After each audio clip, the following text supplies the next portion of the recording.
Hello everyone, welcome to study squad. I am Shivani Chauhan. इस video में हम देखेंगे क्लास 8 साइंस की बुक का चैप्टर 2 माइक्रो ऑर्गेनिजम्स फ्रेंड और फो। माइक्रो ऑर्गेनिजम्स हमारे दोस्त हैं या दुश्मन। होते क्या हैं? Organisms that are so small, organism जो बहुत छोटे होते हैं, that can only be seen through a microscope are called microscopic organisms. Microscopic organisms को हम लोग माइक्रोब्स भी बोलते हैं। क्या बोलते हैं हम लोग इसको? माइक्रोब्स। ठीक है, माइक्रोस्कोपिक ऑर्गेनिजम्स जो हम सिर्फ माइक्रोस्कोप से ही देख सकते हैं, मतलब बहुत ही छोटे छोटे से ऑर्गेनिज्म होते हैं जिन्हें हम नंगी मतलब ऐसे नेकेड आई से नहीं देख सकते, माइक्रोस्कोप की मदद से देख सकते हैं, वो होते हैं माइक्रो ऑर्गेनिज्म। माइक्रो ऑर्गेनिज्म कई सारे टाइप के होते हैं। बैक्टीरिया होता है, ठीक है, फंजाई होता है, एल्गी होता है, प्रोटोजोआ होता है और वायरस होता है। तो ये मेनली 5 टाइप्स के माइक्रो ऑर्गेनिजम्स होते हैं। अब बैक्टीरिया के बारे में कई ये 5 टाइप्स हैं, अब इनके बारे में हम देखेंगे। बैक्टीरिया जो है वो प्लूरल होता है, उसका सिंगुलर होता है bacterium. Bacteria are found in 3 different shapes. Bacteria ये बेसिकली अलग अलग शेप्स में पाए जाते हैं। राउंड शेप होता है जिसको हम लोग बैकिली बोलते हैं, स्फेरिकल शेप को हम लोग कोकाई बोलते हैं और स्पाइरल शेप को हम स्पिरुला बोलते हैं। तो रॉड शेप देखो, ये इस तरीके के ये जो होते हैं ना, ये सर्कुलर मतलब गोल गोल सी शेप के होते हैं। ये देखो रॉड जैसी शेप है, फिर कर्व भी होते हैं और काफ़ी सारी अदर अलग अलग शेप्स के भी ये होते हैं बैक्टीरिया। अब एल्गी, इसका जो सिंगुलर फॉर्म होता है वो होता है एल्गा, और एल्गी क्या होता है? Plural form. एल्गी के कैरेक्टरिस्टिक क्या क्या होते हैं? तो एल्गाई आर यूकारियोटिक ऑर्गेनिजम्स। ठीक है, यूकारियोटिक होते हैं, एक तो होते हैं प्रोकारियोटिक और यूकारियोटिक। प्रोकारियोटिक मतलब पुराने टाइप के और उसमें मतलब बहुत ही सिंपल सा स्ट्रक्चर होता है। यूकारियोटिक जो होते हैं कई सारे मतलब इसमें ऑर्गन्स भी होते हैं और मतलब वेल डिफाइंड भले ही ना हो, बट इतना सिंपल इनका स्ट्रक्चर नहीं होता। मोस्टली क्या होते हैं? फोटोसिंथेटिक होते हैं। ज़्यादातर जो एल्गी होते हैं ना वो अपना खाना खुद बना लेते हैं। They are almost marine, few are fresh water. तो ज़्यादातर एल्गी जो हैं वो पानी में रहते हैं और ज़्यादातर खारे पानी में रहते हैं, यानी कि ज़्यादातर एल्गी जो है समुद्र में पाए जाते हैं और कुछ एल्गी जो है वो फ्रेश वाटर में भी होते हैं। एल्गी कैन बी यूनिसेलुलर और मल्टी सेलुलर, तो मतलब सिंगल सेल के भी हो सकते हैं एल्गी और मल्टी सेलुलर भी हो सकते हैं।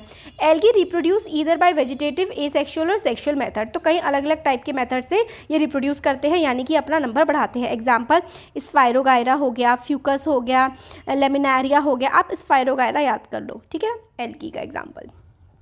अब प्रोटोजोआ, इसका सिंगुलर फॉर्म जो होता है प्रोटोजोआन होता है। प्रोटोजोआ की क्या क्या कैरेक्टरिस्टिक होती हैं? ये देखिए, एक टाइप का प्रोटोजोआ है। प्रोटोजोआ यूनिसेलुलर होते हैं, मतलब एक ही सेल का ये ऑर्गेनिज्म होता है। ऑर्गेनिज्म दैट हैव एनिमल, इनकी एनिमल टाइप की कैरेक्टरिस्टिक होती हैं।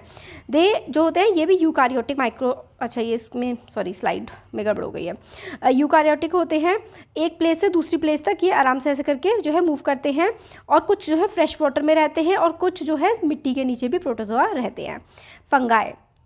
Fungi are plant like organism that do not contain chlorophyll. Fungi जो है प्लांट जैसे ऑर्गेनिज्म होते हैं बट इसमें क्लोरोफिल नहीं होती है। देखिए ब्रेड पे ग्रीन कलर की फंगस जो लग जाती है, इसका एग्जांपल होता है। सिंगल सेल भी हो सकते हैं, मल्टी सेलुलर भी हो सकते हैं। डार्क एरिया में और जहाँ पे थोड़ी गर्मी हो और जहाँ पे मॉइस्चर हो, मतलब नमी और गर्मी वाले रीजन में ये क्या करते हैं? ग्रो करते हैं। इनके फैलते कैसे हैं? ये मॉइस्ट होनी चाहिए, मतलब नमी होनी चाहिए और गर्मी होनी चाहिए। मेनली 3 टाइप के फंजाई, ये मशरूम, ईस्ट और मोल्ड, ये एग्जांपल है अलग अलग टाइप के फंजाई के। ये देखिए ब्रेड पे लगी हुई है, ये मशरूम है, ठीक है, और ये ईस्ट की सेल जिसकी वजह से ब्रेड या फिर वो बनती है दही वगैरह। वायरसेस होते हैं, वायरसेस के बारे में तो हमने रिसेंटली बहुत ही ज़्यादा सुना हुआ है।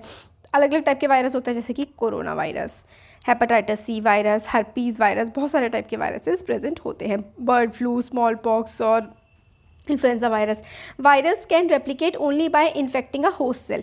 तो वायरस अपने आप में कुछ नहीं होता, बट ये जब किसी इंसान के साथ या फिर किसी जानवर के साथ जब जुड़ जाता है या फिर उसकी बॉडी में चला जाता है, तब ये एक्ट करना स्टार्ट करता है। जैसे कि कोरोना वायरस बॉडी के अंदर जा करके एक्ट करना स्टार्ट करता है।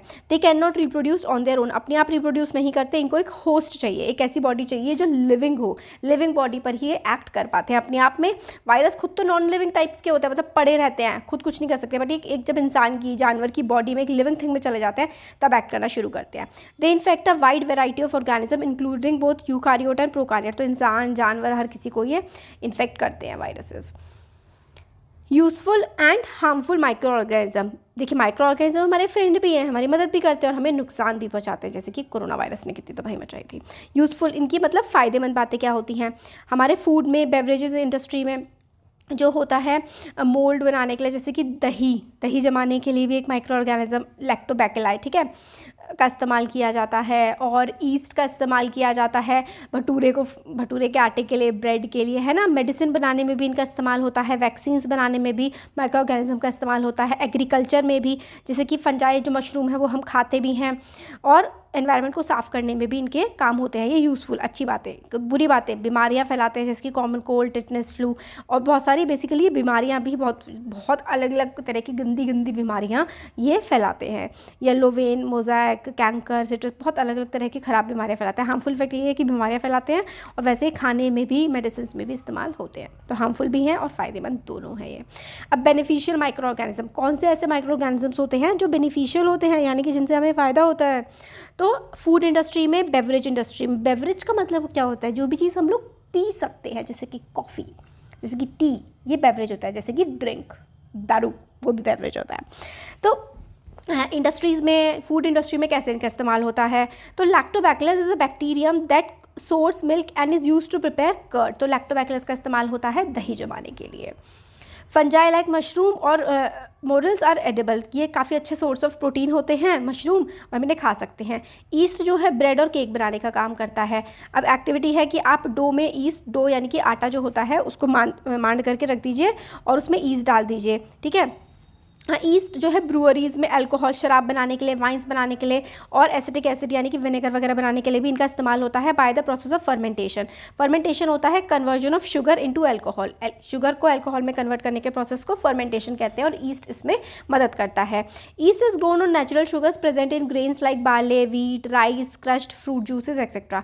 तो ईस्ट जो है वो नेचुरल शुगर, जैसे कि जो गेहूँ और अलग अलग टाइप की जो वो होते हैं ना फ्रूट्स, उन पर ग्रो कर जाता है और अल्कोहल ये बना देता है। तो शुगर सॉल्यूशन ईस्ट की मदद से जो है फर्मेंटेशन के प्रोसेस की मदद से अल्कोहल बनाई जा सकती है। और Louis Pasteur discovered fermentation in 1857। This is important, आप लोगों से एमसीक्यू में एग्जाम में पूछा जा सकता है कि फर्मेंटेशन किसने डिस्कवर किया था? तो लुइस पैस्चर ने 1857 में फर्मेंटेशन डिस्कवर करा था। अब एग्रीकल्चर में कैसे ये मददगार होते हैं? कुछ बैक्टीरिया जैसे कि राइजोबियम बैक्टीरिया और ब्लू ग्रीन एल्गाई जैसे कि नॉस्टेक, वो live in the root nodules of plants such as gram, pea etcetera. These bacteria absorb the nitrogen from atmosphere and convert it into nitrate. तो agriculture में, खेती बाड़ी में भी बैक्टीरिया काफ़ी ज़्यादा मदद करते हैं। जैसे कि राइजोबियम बैक्टीरिया जो है वो पेड़ों की जड़ों में रहता है और ज़मीन को नाइट्रोजन प्रोवाइड करता है। लेग्यूमिनस प्लांट्स में ये रहता है, जैसे कि जो मटर का पौधा होता है उनको लेग्यूम बोलते हैं। वो सरफेस को यानी कि ज़मीन को नाइट्रोजन प्रोवाइड करता है जिसकी ज़मीन को बहुत ज़्यादा ज़रूरत होती है। तो राइजोबियम बैक्टीरिया और नॉस्टॉक ये पेड़ों की जड़ों में रहते हैं और नाइट्रोजन जो कि एटमॉस्फेयर से एब्जॉर्ब हम पेड़ नहीं कर पाते, उसका इस्तेमाल इनकी मदद से ईजिली पेड़ कर पाते हैं। तो राइजोबियम और नॉस्टॉक नाइट्रोजन प्रोवाइड करता है पेड़ों को, बहुत अच्छा रहता है। ये नेचुरल फर्टिलाइजर की तरह ये एक्ट करता है। और these microbes are commonly called biological nitrogen fixers. तो अगर आप लोगों से एग्जाम में पूछा जाए कि बायोलॉजिकल नाइट्रोजन फिक्सेशर्स किसको कहते हैं, तो आंसर हो जाएगा राइजोबियम और नॉस्टॉक। और देखते हैं फर्मेंटेशन क्या होता है। The alcohol as sugar has been converted into alcohol by yeast. This process of conversion of sugar into alcohol is called fermentation. तो शुगर को अगर हम लोग अल्कोहल में चेंज करते हैं, ठीक है, शुगर को अगर हम लोग अल्कोहल में चेंज करते हैं तो उस प्रोसेस को फर्मेंटेशन कहते हैं। और इस्तेमाल किसका किया जाता है? ईस्ट का। ईस्ट का इस्तेमाल इस केस में किया जाता है।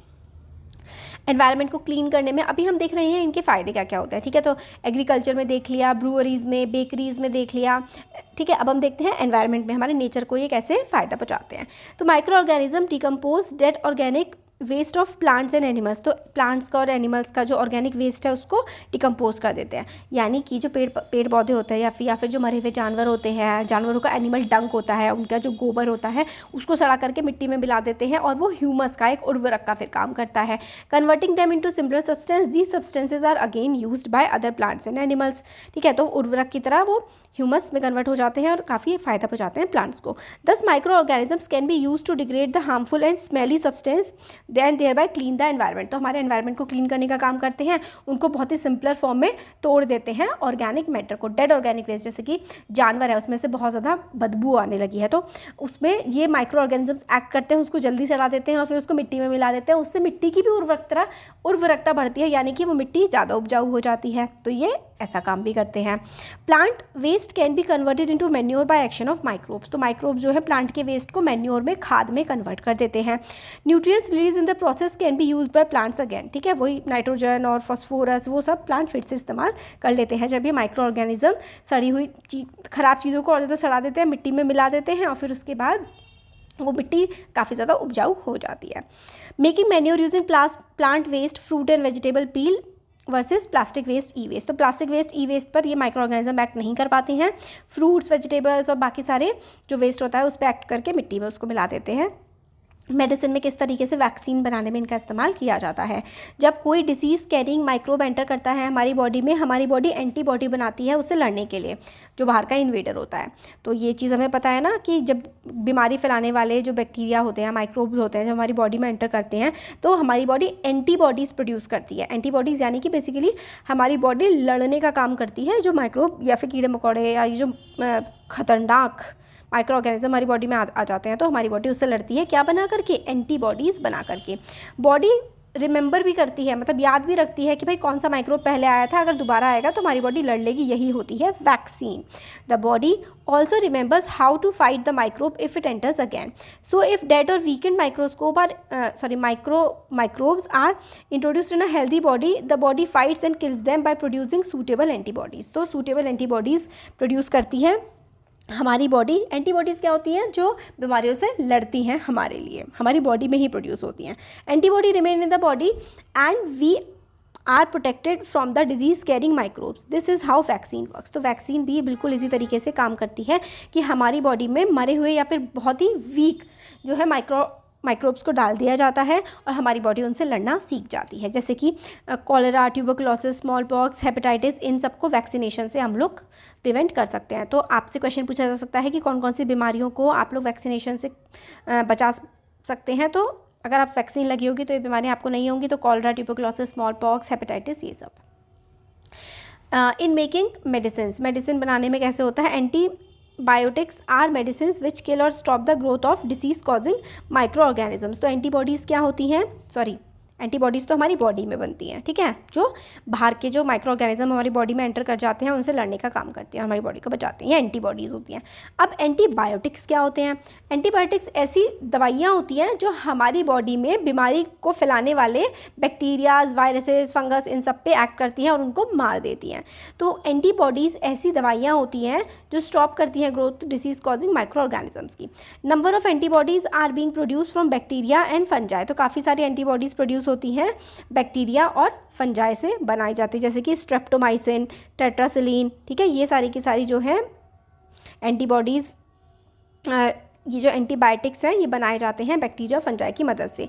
Antibiotics are mixed with the feed of livestock and poultry to check microbial infection in animals. तो एनिमल्स की जो खाने में भी इन एंटीबायोटिक्स को मिला दिया जाता है ताकि उनको बीमारियों से बचाया जा सके, और काफ़ी सारे प्लांट की बीमारियों को भी रोकने के लिए इनका इस्तेमाल किया जाता है।